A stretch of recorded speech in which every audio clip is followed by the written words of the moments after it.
Hello everyone, welcome to our channel. আশা করি তোমরা সকলে ভালো আছো, আমিও ভালো আছি। দেখে নাও আজ আমি তোমাদেরকে কি রান্না করে দেখাচ্ছি। দেখতে দেখতে তালের সিজন চলে যাওয়ার সময় হয়ে এলো, তাই আজ তৈরি করে দেখাচ্ছি তালেরই একটা রেসিপি। আজ শেয়ার করছি তাল ক্ষীরের রেসিপি, যেটা তৈরি করব খুবই কম সময়ে এবং সহজ পদ্ধতিতে। বাজার থেকে মিডিয়াম সাইজের একটা তাল কিনে নিয়ে আসা হয়েছে। ফার্স্টে তালটা ধুয়ে নেব। ধুয়ে খোসা ছাড়িয়ে আমি তালের থেকে পাল্প বের করে নিচ্ছি। তালটা ছাড়ানোর পরে আমি একটা, দেখতেই পাচ্ছ, ছিদ্রযুক্ত থালার মধ্যে নিয়ে নিয়েছি আর নিচে নিয়ে নিয়েছি একটা গামলা। এর মধ্যে আমি তালটা ঘষে পাল্পটা বের করে নিচ্ছি।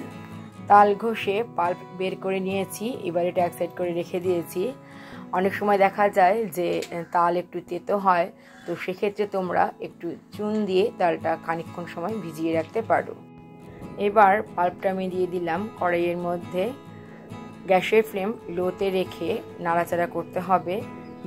একটু নুন দিলে তাল ক্ষীরটা খেতে ভালোই লাগবে, তাই একটু টেস্ট অনুযায়ী নুন দিয়ে দিলাম।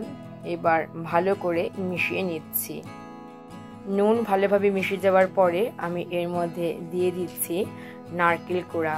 একটু নারকেল কোড়ানো যদি দেওয়া যায় তাল ক্ষীরের মধ্যে, তাহলে কিন্তু খেতে ভীষণই ভালো লাগে। নারকেল কোড়া দিয়ে খুব ভালোভাবে মিশিয়ে নেওয়ার পরে আমি এর মধ্যে দিয়ে দিলাম চিনি। মিষ্টিটা দেবে তোমরা নিজেদের টেস্ট অনুযায়ী। এরপর জাস্ট একটু নেড়ে নেওয়ার পরে যখন দেখা যাবে যে চিনিটা মেল্ট হয়ে গেছে, তখন আমি এর মধ্যে দিয়ে দিলাম দুধ। ইচ্ছে করে তোমরা এর মধ্যে কিন্তু মিল্ক পাউডারও দিতে পারো, তাহলে খেতে আরও বেশি ভালো লাগবে। অথবা যে লিকুইড দুধটা তোমরা ইউজ করবে সেটা একটু ঘন করেও নিতে পারো। দেখো, কয়েক মিনিট নাড়াচাড়া করে নেওয়ার সাথে সাথেই কিন্তু তাল ক্ষীর সম্পূর্ণ রেডি। তাল ক্ষীর একটু ঠান্ডা হলে আমি একটা বাটিতে সার্ভ করে তোমাদেরকে দেখিয়ে দিচ্ছি। দেখতেই পাচ্ছ, একটা বাটিতে আমি সার্ভ করে দিচ্ছি। আর ওপরে গার্নিশিং পারপাস দিয়ে দিচ্ছি কোড়ানো নারকেল, তাহলে খেতে আরও বেশি ভালো লাগবে। ভিডিওটা প্রথম থেকে শেষ পর্যন্ত দেখার জন্য অসংখ্য ধন্যবাদ। আশা করি আজকের রান্নাটা সকলেরই ভালো লেগেছে। তাহলে আজ এই পর্যন্তই। দেখা হবে তোমাদের সাথে আবার নেক্সট ভিডিওতে।